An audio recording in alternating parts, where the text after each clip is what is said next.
nous sentons qu'il y a un recul net sur les droits des femmes et sur l'égalité, l'émancipation, la démocratie.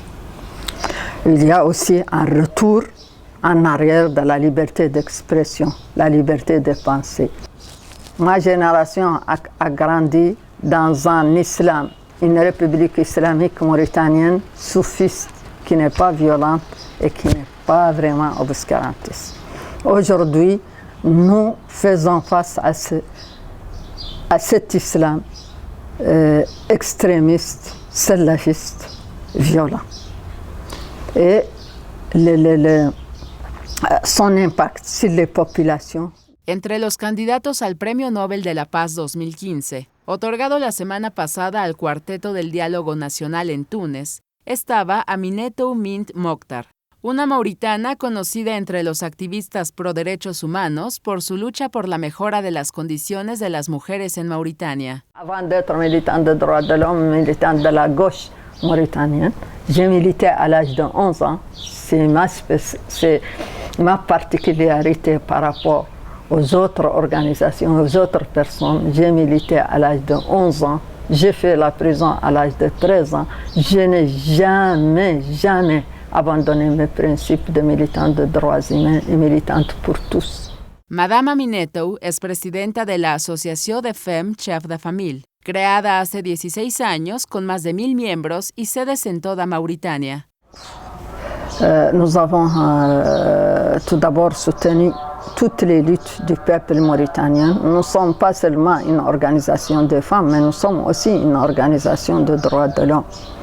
Nous dénonçons les violations des droits de l'homme, nous les organisations de droits de l'homme, de cultiver la citoyenneté, de cultiver la tolérance. Aujourd'hui, les discours dans les mosquées sont les discours hostiles à l'éducation des femmes, qui prônent le mariage précoce entre 6, 7, 8 et 9 ans, qui prônent la polygamie, qui prônent que la femme doit quitter les bancs de l'école et rester à la maison pour satisfaire l'homme et s'occuper du travail domestique. Il y a un développement des écoles fanatiques qui cultivent cette culture. Et c'est l'État qui donne la permission à ces écoles-là.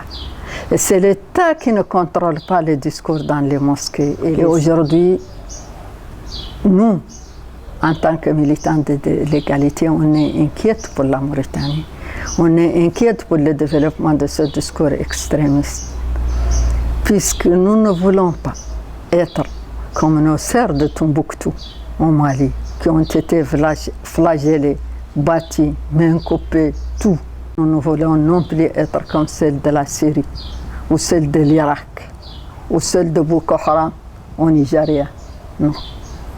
Nous voulons dénoncer, nous continuons à dénoncer l'existence de l'extrémisme violent dans notre pays et l'absence de mesures adéquates pour limiter son effet, surtout au niveau de ces écoles, au niveau de ces prêches qui sont hostiles à l'émancipation de la femme.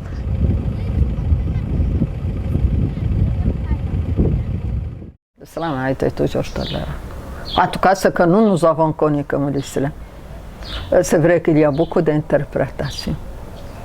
Et surtout quand il s'agit des droits des plus faibles, les esclaves, la femme, les enfants, tout ça. Les couches les plus diminuées, les castes et tout ça.